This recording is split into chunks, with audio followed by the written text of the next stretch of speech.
قسط نمبر 4۔ اس وقت پروفیسر کے روم میں وہ چھوٹی سی لڑکی کافی ایکسائٹڈ سی کھڑی تھی۔ یہ اس کی زندگی کا وہ لمحہ تھا جو شاید اس نے کبھی تصور نہیں کیا تھا۔ جہاں جان بھائی نے چھوڑنے سے پہلے ہی اسے کہہ دیا تھا کہ تم خود نہیں جاؤ گی، گھر میں یہ وقت لے کر جائیں گے، اور وہ اندر آ گئی۔ مجھے بہت خوشی ہے، تم نے اپنی زندگی میں ایکسپیرینس کرنا چاہا اور تمہیں یہ موقع ملا جسے تم نے اویل کیا۔ I am proud of you۔ وہ مسکرائی تو اس کے چہرے پر ہلکی سی لالی بکھر گئی۔ اور یہ آپ کی ہی توجہ ہے، اگر آپ نہ ہوتے تو شاید میں اس تعریف کے قابل بھی نہ ہوتی۔ حنین بولی تو وہ ہنس دیا۔ ارے بچے، تم بہت ایبل ہو، بہت آگے جاؤ گی انشاءاللہ۔ اچھا خیر، یہ 3 مہینے کا پلانر ہے۔ 3 مہینے بعد میرے پروفیسر بھی آ جائیں گے اور میں تمہاری چھوٹی سی عمر میں تمہیں ایکسپیرینس لیٹر بھی دے دوں گا۔ اس کے بعد اپنی اسٹڈی پر فوکس کرنا۔ جی سر، انشاءاللہ۔ وہ پلانر ہاتھ میں لے گئی۔ کسی بھی چیز میں مشکل یا پریشانی ہو، آپ نے مجھ سے ڈسکس کرنا ہے۔ اس کے علاوہ میرا سٹاف بہت کوآپریٹیو ہے، بدقسمتی سے اسٹوڈنٹ نہیں۔ وہ جس معصومیت سے بولے تھے، حنین کے لبوں پر مسکراہٹ ٹھہر گئی، کیونکہ ان کے لیے یہ انوکھی بات ہے کہ ان کی ہمیج انہیں پڑھانے جا رہے ہیں۔ ویسے تو میں خود توجہ دوں گا، لیکن آپ نے بھی اپنا خیال رکھنا ہے۔ کوئی بدتمیزی کرے مجھے انفارم کر دینا۔ وہ اپنی جگہ سے اٹھے جبکہ وہ سر ہلا گئی۔ میں تمہیں دکھا دیتا ہوں۔ وہ اسی لیے باہر آ گئے۔ یہ خواب سا لگ رہا تھا حنین کو، بس جسے پانا اتنا آسان تھا وہ جانتی تھی۔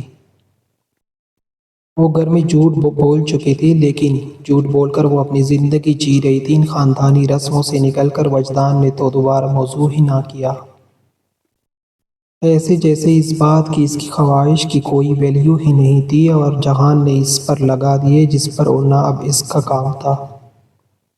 سر اسے سب سمجھا رہے تھے کہ کو ایجوکیشن کے بعد لڑکے اور لڑکیاں اسے دیکھ رہے تھے مڑ مڑ کر۔ وہ کچھ کنفیوز بھی تھی، لیکن ہمت مجتگا کہ وہ صرف 3 ماہ کے لیے یہاں آئی تھی۔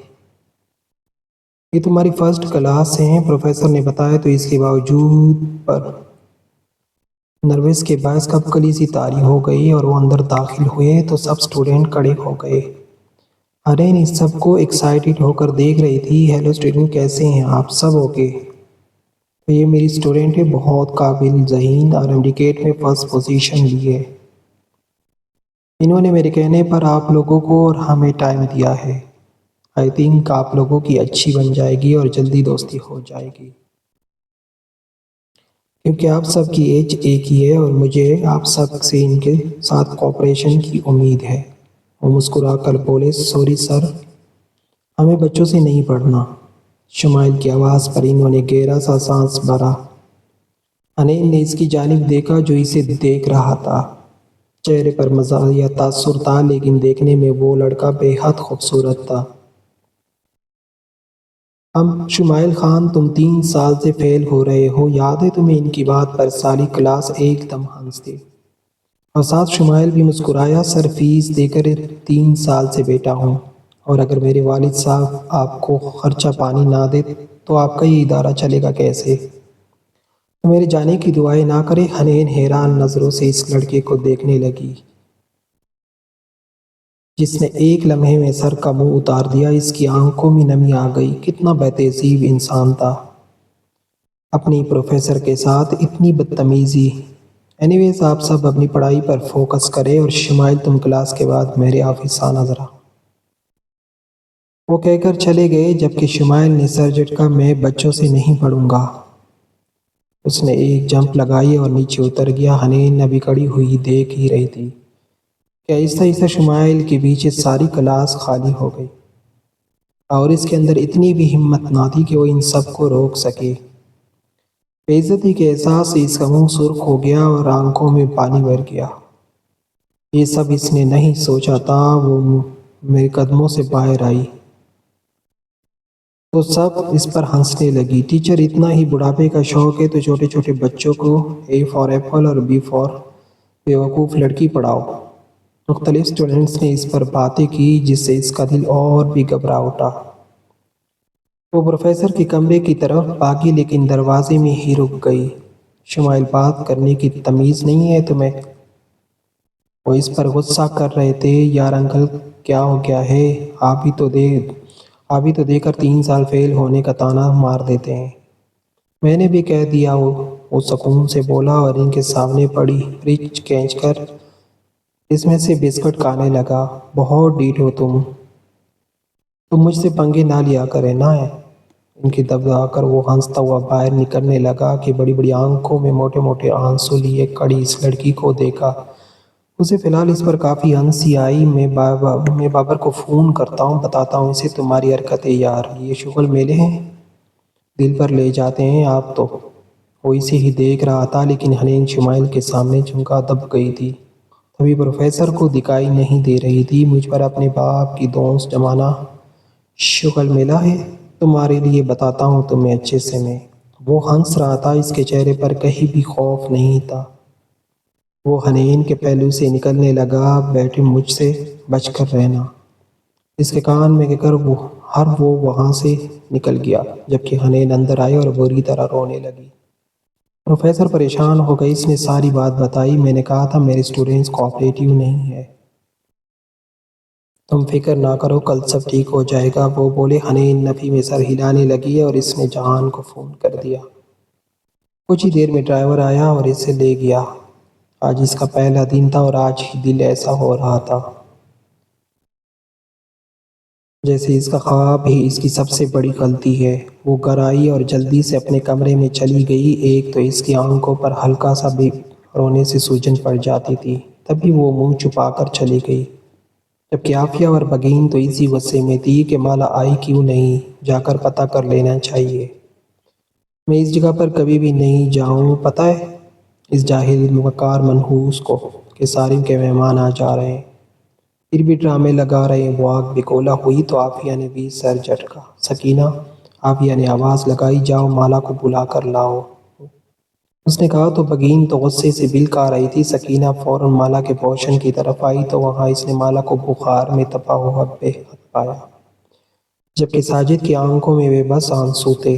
سکینہ کا دل سہلا اور دوڑ کر وہ آئی اور اس نے بتایا ڈرامے باز ہے وہ، کہو اس سے بگین ممانی نے بلایا ہے۔ بیگم صاحبہ بہت تیز بخار ہے، ارے جہنم میں جائے میری بلا سے، بگین نے سر جھٹکا۔ ہم ہی بنا لیتے ہیں پھر، عافیہ نے کہا اور بگین کو ابھی اٹھنا پڑا تھا۔ سکینہ حیران ہو کر ان بےحس لوگوں کو دیکھنے لگی۔ اسے سمجھ نہیں آئی کہ وہ کیا کرے۔ اب تو کوئی بھی نہیں تھا گھر میں، مالا تو مر جاتی لیکن وہ ملازمہ تھی، اس کی حیثیت ہی کیا تھی۔ دونوں نے کھانا بنایا اور اس کے بعد تیار ہو گئی۔ حنین کو بھی کہہ دیا، جبکہ حنین اچھا خاصا رو دھو کر فریش ہو کر باہر آئی۔ اس نے ریڈ اور وائٹ کنٹراسٹ کا سوٹ پہنا تھا اور خود کو نارمل کرنے کی کوشش کی۔ ہلکا ہلکا میک اپ کر کے اس نے سارے بال کھول لیے اور خود کو دیکھ کر ذرا دل کچھ اچھا ہوا تھا، کیونکہ وہ بہت پیاری لگ رہی تھی۔ وہ نیچے آئی تو عافیہ اور بگین نے اس کی بہت زیادہ تعریف کی۔ ابھی وہ لوگ باتیں ہی کر رہے تھے کہ بگین کے غصہ کرنے پر سارم وقت بھی گھر آ گئے، جبکہ جہان نہیں آیا تھا اور بگین تو بس جہان کو دیکھنا چاہتی تھی کیونکہ وہ ابھی نہیں آیا تھا۔ جاؤ سارم تیار ہو جاؤ، وہ لوگ آئیں گے میں جاتا ہوں۔ لیکن وہ لوگ کیا کرنے آ رہے ہیں؟ سارم نے سنجیدگی سے پوچھا۔ ارے بیوقوف لڑکے، جب ہم لوگ ان کی لڑکی کو دیکھنے گئے تھے تو وہ لوگ بھی تو تمہیں دیکھنے آئیں گے۔ ہاں کہے چاچو لنگڑے تو نہیں، ہاتھ پورے ہیں یا آنکھوں سے صحیح دکھتا ہے، کہے چشمہ تو نہیں؟ حنین نے کہا تو سارم نے گورا اور بخت سمیت وہ دونوں بھی ہنس دیے۔ بدتمیز لڑکی ایسے بولتے ہیں چاچو کو، جاؤ جلدی سے اچھا سا تیار ہو کر آؤ۔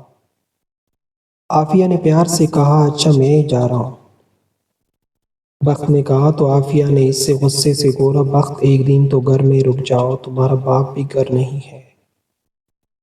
عافیہ کے غصہ کرنے پر وہ ذرا بیزار سا ہوا۔ کتنی دیر کا کام ہے یہ، اور میرا کیا کام ہے؟ وہ چھیڑ سا گیا۔ عافیہ نے دانت پیس لیے، شادی کے بعد تو تم اور اس آوارہ کے پلو سے بندھے جاؤ گے۔ ہم ایک ایسی بات ہے، ہاں تو ہے نہیں، وہ آوارہ صرف تمہارے لیے اس کے گھر رشتہ لے کر گئی ہو، میں اور تم ماں باپ کو وقت بھی دینے کے لیے تیار نہیں۔ عافیہ کے غصہ کرنے پر وہ خاموش ہو گیا اور اپنے کمرے میں چلا گیا۔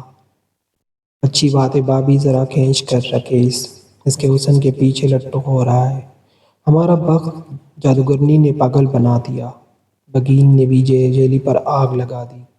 عافیہ چپ ہو گئی اور تھوڑی دیر تک مہمان بھی آ گئے۔ ان لوگوں کو میرال کو بھی ان مہمانوں کے ساتھ دیکھ کر حیرانگی ہوئی۔ صرف رشتہ دیکھنے پر کوئی لڑکی کیسے آ سکتی تھی؟ اس کے ماں باپ بھی کچھ شرمندہ لگ رہے تھے، جبکہ بھائی کی آنکھوں میں الگ ہی غصہ تھا اور وہ میرال سے کٹا کٹا بھی لگا۔ دوسری طرف میرال نے پورا گھر دیکھا اور آنکھیں پھیل ہی گئی۔ آئے آئے میرال، تم بھی آئی ہو؟ ماشاءاللہ۔ عافیہ اور بگین نے ان لوگوں کو بٹھایا اور حنین بھی ان سب سے ملی۔ سب ہی مسکرا رہے تھے لیکن میرال کو لے کر کوٹ فیل بھی کر رہے تھے۔ سب ایک دوسرے سے مل کر بیٹھ گئے۔ آپ کا گھر بہت بڑا ہے، میرال نے مسکرا کر کہا، جبکہ اس کے بھائی بلال نے اسے کہا جانے والی نظروں سے دیکھا۔ ہاں ہاں، اب تو تمہارا بھی ہے، وہ دونوں پیار سے بولے اور میرال مسکرائی۔ سارم کا کمرہ کون سا ہے؟ اس نے ادھر ادھر دیکھا۔ ماں باپ شرمندگی سے بیٹی کو دیکھنے لگی۔ یہ تو وہی جانتے تھے کس طرح وہ لڑ جھگڑ کر آئی تھی، اور بھائی بے چینی سے پہلو بدل رہا تھا۔ آؤ اوپر ہیں، اجلی اپنے بھتیجوں کے ساتھ ہی ہے، اس کا کمرہ نیچے ہم بڑوں کا ہے۔ اچھا، میرال مسکرائی۔ حنین حیرانگی سے اس کا کانفیڈنس دیکھ رہی تھی۔ اگر آج صبح ایسا ہی کانفیڈنس وہ دکھا دیتی تو کوئی اس پر بول بھی نہ پاتا۔ اچھا، اور جہان کا کمرہ کون سا ہے؟ میرال بالآخر اس کی ماں بول ہی پڑی۔ امی، کیا ہو گیا ہے؟ میرے اب تو اپنے آپ ہیں یہاں سب۔ جان بھائی کا کمرہ رائٹ سائڈ پر ہے اور بخت بھائی کا اس طرف بیچ میں سارم چاچو کا ہے۔ حنین نے ہی بتا دیا اور پھر میرال خاموش ہو گئی۔ حنین چاچو کو بلا کر عافیہ نے کہا تو حنین مسکرا کر کھڑی ہو گئی اور اوپر بھاگ گئی۔ کچھ ہی دیر بعد بخت اپنے کمرے سے نکلا اور وہ ہمیشہ موبائل میں ہی زیادہ تر رہتا تھا۔ وہ نیچے آیا۔ میرال نے اس کی جانب دیکھا، وہ بھی کافی خوبصورت تھا۔ اس کے گھنے بھرے بال، اس کا بے داغ رنگ اور پھر کچھ کیجول سا حلیہ، وہ بھی شاندار پرسنالٹی کا مالک تھا۔ وہ تو سارم کو دیکھنا چاہ رہی تھی اور بخت کے پیچھے سارم اور حنین بھی آ گئے۔ اس نے دیکھا سارم ایک خوبرو لیکن باروب سی شخصیت کا مالک تھا۔ میرال کے مزاج کو اس کے بھتیجے لگے تھے، سارم نہیں، جبکہ اس میں کوئی کمی نہیں تھی، صرف انداز سنجیدہ تھا اور ان کے انداز میں ہی جوانی سی، خوش مزاجی سی جھلکتی تھی اور میرال کو ہی پسند آ گئی تھی۔ سارم آیا اور میرال کو سامنے دیکھ کر کچھ حیران ہوا۔ اسے امید نہیں تھی وہ بھی آئی ہوگی، لیکن سب مسکرا کر اس سے ملے اور پھر باتیں وغیرہ شروع ہو گئی۔ بخت بھی بیچ بیچ میں بات چیت کر رہا تھا، میرال اسے ہی دیکھ ہی رہی تھی۔ سارم البتہ بلال اور اس کے والد سے گفتگو کر رہا تھا۔ جب کہ کھانا لگایا گیا تب جہان بھی آ گیا اور بگین اس سے ایسے اٹھ کر ملی جیسے وہ اس محفل کی قیمتی چیز ہے۔ میرا بیٹا، مجھے تو لگا آپ ہار پہنائے گی۔ وہ ہنسا تو سب ہنس دیے۔ میں فریش ہو کر آتا ہوں۔ ایک نظر میرال کو حیرانگی سے دیکھ کر وہ چلا گیا، اور جب وہ کچن کے پاس سے گزرا تو جاتے جاتے اس نے ایک پاؤں سیڑھیوں پر رکھا اور گردن پیچھے کر کے کچن میں جھانکا۔ جس کی تلاش تھی وہ نہیں تھی۔ مالا کہاں ہے؟ اس کے سوال پر سکینہ نے سر اٹھایا۔ چلو، کسی نے تو اس معصوم کا بھی پوچھا۔ بہت تیز بخار ہے جان بھائی، صبح سے بخار میں پونک رہی ہے۔ سکینہ بے چارگی سے بولی، کمال نزاکت ہے، یہاں ہم نے کچھ کیا نہیں، وہاں بستر کو ہی لگ گئی محترمہ۔ وہ سر جھٹک کر باہر نکل گیا۔ سکینہ نے منہ بنایا۔ اس سے کسی اچھے کا سوچنا حماقت تھی۔ وہ کمرے میں چلا گیا اور سکینہ نے باہر جس چیز کی ضرورت تھی اس کے ساتھ پوری کرنے کی کوشش کی، لیکن سچ تو یہ تھا کہ مالا کے ہاتھ میں جو ذائقہ تھا وہ ذائقہ گھر کے کسی دوسرے فرد کے ہاتھ میں نہیں تھا۔ کھانا کھاتے ہوئے میرال کے پیرنٹس نے بات شروع کر دی۔ ہمیں تو سارم شروع دن سے ہی بہت پسند آیا تھا، ہماری طرف سے رشتہ پکا سمجھیے۔ اس کے بعد والد بولے تو بخت اور جہان نے سارم کو دیکھا۔ وہ اب بھی سنجیدہ تھا، دونوں آئی برو اچکا گئے ڈرامے باز۔ وہ دونوں ہی اس کے پہلو میں بڑبڑائے، جبکہ سارم نے آئی برو اچکا کر گورا ماشاءاللہ مٹھائی لاؤ۔ سکینہ بگین اور عافیہ نے آواز لگائی اور سکینہ دوڑ کر مٹھائی لے آئی، لیکن وہ تک گئی تھی۔ معلوم نہیں مالا ان سب کا اتنا کام کیسے کر لیتی تھی بنا تھکے، وہ بھی اب جب وہ بیچاری بخار میں پھونک رہی تھی تو کوئی ایک بھی وہاں نہ گیا۔ مٹھائی سارم اور میرال دونوں کو کھلائی گئی۔ میرال کچھ بے چین بھی تھی لیکن فی الحال چپ تھی۔ سارم نے سرسری سے نگاہ ڈالی تھی، اس پر خوبصورت تھی وہ لڑکی، اس نے تصویر دیکھ کر حامی بھی بڑی مشکل سے ہی دی تھی۔ کھانے اور مٹھائی کے بعد چائے کا دورانیہ چل پڑا اور ایک اچھی اور خوبصورت شام سب نے گزاری تھی۔ مہمان چلے گئے تو سب ان کی اچائی کے قصیدے پڑھنے لگے۔ کوئی بھی بات ہے، میرال کا یہاں آنا سمجھ نہیں آیا، اس کا مطلب وہ مشرقی نہیں یونی سنگھ ہے۔ جہان کافی کمر لبوں سے لگاتے سنجیدگی سے بولا، جبکہ دوسری طرف بخت نے اپنی ہنسی روکی۔ لیکن اس کی زیادہ ٹینشن تم گین کر رہے تھے۔ بخت نے بھی کافی گھونٹ بھرا، یہ کیا بد تہذیبی ہے؟ چاچی ہے تم لوگوں کی، اب وہ تمیز سے بات کرو۔ عافیہ نے ڈپٹا تو دونوں سارم کو سنجیدگی بیٹے دیکھ خاموش ہو گئے۔ ویسے یہ آدمی سال کے 365 دن منہ بنا کر رہتا ہے، کیا آپ لوگ ان کی وجہ سے ہمیں روک رہے ہیں؟ جان بولا تو بگین نے اس کے شانے کو جھنجھوڑ دیا۔ بہت بڑھ جاؤ گے سارم، تمہیں پسند ہے میرال؟ عافیہ نے پوچھا تو سارم سر ہلایا۔ وہ کیا کہا آپ نے؟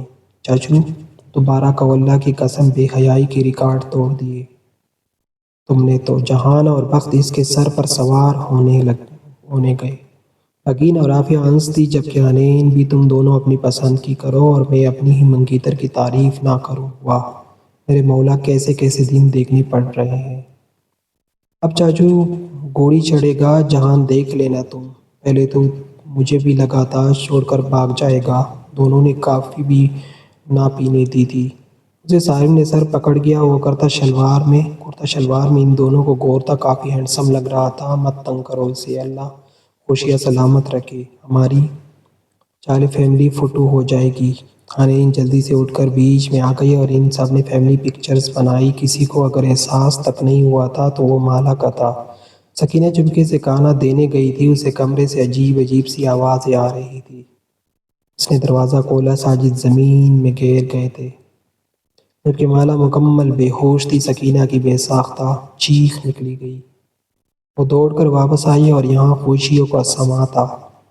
اس نے ڈر کر حنین کو اشارہ کیا۔ کیا ہوا سکینہ؟ حنین باجی، مالا باجی بے ہوش پڑی ہے، سارا دن سے بخار میں پھونک رہی تھی، لیکن کسی نے ڈاکٹر کو نہیں بلایا۔ وہ ساجد بھائی بھی غیر گئے اپنی چارپائی سے۔ باجی اللہ کے واسطے کچھ کرے، سکینہ نے اسے بتایا اور حنین بنا پیچھے دیکھے باہر نکلی اور مالا کے پورشن کی طرف بھاگ گئی۔ یہ کہاں جا رہی ہے؟ سارم نے ہی سوال کیا۔ وہ ڈرامے باز ہے، ایک مالا بیوی بخار ہے، مہرانی کو دیکھنے گئی ہے، اسے بگین نے چھیڑ کر کہا تو ڈاکٹر کو بلایا۔ سارم کے سوال پر ان دونوں نے سر جھٹکا۔ ہو جائے گی خود ٹھیک، آپ لوگ ڈاکٹر کو تو بلا لیتے۔ بخت نے بھی اختلاف کیا۔ جان البتہ خاموش تھا اور اس کی ماں کو یہی چین تھا۔ سارم اپنی جگہ سے اٹھا اور مالا کی خیریت دریافت کرنے کو نکل گیا۔ اوکے میں بھی جا رہا ہوں، بائے۔ بخت ماں کو زبردستی پیار کر کے نکل گیا، ہاتھوں سے چلا گیا۔ میرا بیٹا تو؟ عافیہ اسے جاتا دیکھ رہی تھی، افسوس ان کے چہرے سے آیا تھا، جبکہ جہان LCD آن کر کے بیٹھ گیا۔ دوسری طرف وہاں کے حالات پہلی بار سب نے دیکھے تھے۔ ایک خالی کمرہ جہاں ایک ہی چارپائی، ایک بلب اور بہت شدید گرمی میں وہ خالی زمین پر پڑی تھی۔ ان تینوں نے پہلے ساجد کو چارپائی پر ڈالا اور پھر سارم نے ڈاکٹر کو کال کی۔ یہاں کی حالت دیکھ کر حنین کی آنکھیں بھیگ گئی۔ چاچو نفرت ایک طرف، یہ لوگ انسان تو ہے، بستر بھی نہیں مالا کے پاس۔ اس نے سارم کی جانب دیکھا اور سارم لب دبا گئے۔ حنین کو غصہ آیا کہ اس نے اس کی بات نہیں سنی تھی۔ مالا کا سر اس نے زمین پر سے اٹھا کر اپنی گود میں رکھ لیا۔ کچھ ہی دیر میں ڈاکٹر آیا تو مالا کی بے ہوشی کی وجہ بخار، خوراک کی کمی اور خوف بتایا۔ انہوں نے دوائیاں لکھ کر دی اور اپنے پاس سے کچھ ایمرجنسی ٹریٹمنٹ کر کے انہوں نے سارم کو دیکھا۔ آپ کی ملازمہ ہے یہ؟ وہ ڈاکٹر مالا کو کچے فرش پر پڑا دے کر پوچھ رہے تھے۔ سارم خاموش رہ گیا، جبکہ ڈاکٹر اس کا جواب نہ پا کر وہاں سے چلا گیا۔ حنین کو بہت رونا آ رہا تھا۔ وہ لوگ مالا پر ظلم کر رہے تھے۔ وہ اپنے پورشن کی جانب آئی اور وہاں کی شان و شوکت دیکھ کر اس کو اور رونا آیا۔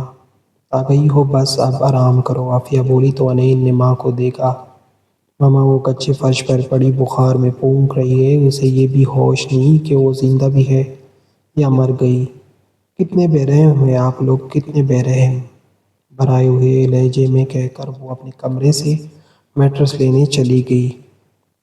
جو اس وقت اس کے بس میں تھا وہ کر رہی تھی۔ جہان نے سر اٹھا کر اسے گدا لے کر جاتے دیکھا اور پھر LCD کو گورنے لگا۔ حنین نے دیکھا سارم بھی جا چکا تھا۔ وہ اس خاندان کی سنگ دلی سے واقف تھی، جو اپنی ہی بہن کا یہ حال کر دے۔ انہیں بانجی کے جینے مرنے سے کیا فرق پڑے گا؟ اس نے مالا کے لیے گدا بچھایا اور ایک تکیہ رکھا۔ زمین پر سونے سے تو بہت اچھا تھا۔ مالا کو لٹا کر وہ اس کے لیے کچھ کھانے کے لیے لینے آ گئی۔ بلا وجہ یہ لڑکی خوار ہو رہی بھگین بھڑکی، مگر حنین نے کوئی جواب نہیں دیا اور وہ اس کے لیے کھانے کا سامان لے گئی۔ ہیملیٹ شمائل نے باری باری دونوں کو پکارا، مگر وہ دونوں ایک دوسرے سے لڑنے میں ہمیشہ اتنا مگن ہوتے تھے کہ شمائل پر توجہ کبھی گئی ہی نہیں۔ وہ ٹیبل پر بیٹھا تھا، جبکہ کھانا بھی ایک طرف تھا۔ تم میری زندگی کی سب سے بڑی غلطی ہو، اس کی ماں بولی۔ غلطی میں تو تم میری زندگی کی سب سے بڑی غلطی ہو۔ تمہاری اس بد زبانی نے میرا جینا حرام کر دیا ہے۔ میرا بس چلے تو میں جان سے مار دوں۔ ریڈ بولے۔ شمائل سر ہلانے لگا۔ یہ روز کا تنہائی بات نہیں تھی، اس کے لیے اچھا مجھے جان سے مارا۔ اس کی ماں کی بات مکمل نہیں ہوئی تھی کہ شمائل نے پلیٹ پھینک دی۔ پلیٹ ٹوٹنے کی آواز پر دونوں نے شمائل کو دیکھا۔ 9 بجے ڈنر کرنے بیٹھے تھے، 11 بج رہے۔ مجھے میرے دوستوں کے ساتھ جانا ہے، ویسے تو ڈنر میں باہر کر سکتا ہوں، لیکن میری بدقسمتی یہ ہے مجھے گھر کا کھانا پسند ہے۔ تو کیا آپ لوگ چپ ہو سکتے ہیں؟ اس نے دونوں کو دیکھا۔ اس کی ماں بولی۔ وہ ٹیبل پر سے اتر کر چیئر پر بیٹھ گیا۔ وٹ نان سینس، تم میرے بیٹے کو میرے خلاف کر رہی ہو، جاہل عورت۔ جاہل کون ہے، پتہ لگ رہا ہے، اس کی ماں بولی۔ اس نے کانٹا اٹھایا ہی تھا۔ تم جاہل ہو، جاہل نکمی عورت۔ لڑ تو تم رہے ہو مجھ سے، جاہل آدمی۔ میں تمہیں اچھے سے بتا دوں، تم سویلی میں ملنے والی سیٹ پر اچھل رہی ہو نا، اور تمہیں وہ سیٹ نہیں ملی، تبھی تم انگاروں پر ہو۔ اوقات میں رہو نازیہ، تم اوقات۔ وہ چیئر چھوڑ کر اٹھ کر چلا گیا۔ اس کے اٹھنے پر چیئر پیچھے جا گری اور نازیہ نے بابر کو دیکھا۔ تمہاری وجہ سے میرے بیٹے نے کھانا نہیں کھایا۔ بیٹا وہ میرا بھی ہے اور مجھے تم سے زیادہ عزیز ہے۔ ہاں ماں کر پالو تو پتہ لگے گا۔ تم اور ماں باہر کھل کر ہنسنا۔ نازیہ کے پتکے لگ گئے اور یہ سلسلہ یوں ہی جاری رہا جب کہ شمائل گاڑی میں بیٹھا۔ اس نے سگریٹ لبوں میں دبائی اور گاڑی کی سپیڈ بڑھا لی۔ گاڑی پوری سپیڈ سے روڈ پر دوڑ رہی تھی، یہاں تک کہ تمام سگنلز وہ توڑتا جا رہا تھا، اور اچانک اس کی گاڑی درخت میں جا کر بجی۔ صاف ظاہر تھا چلانے والے کا خود ساختہ ایکسیڈنٹ تھا یہ۔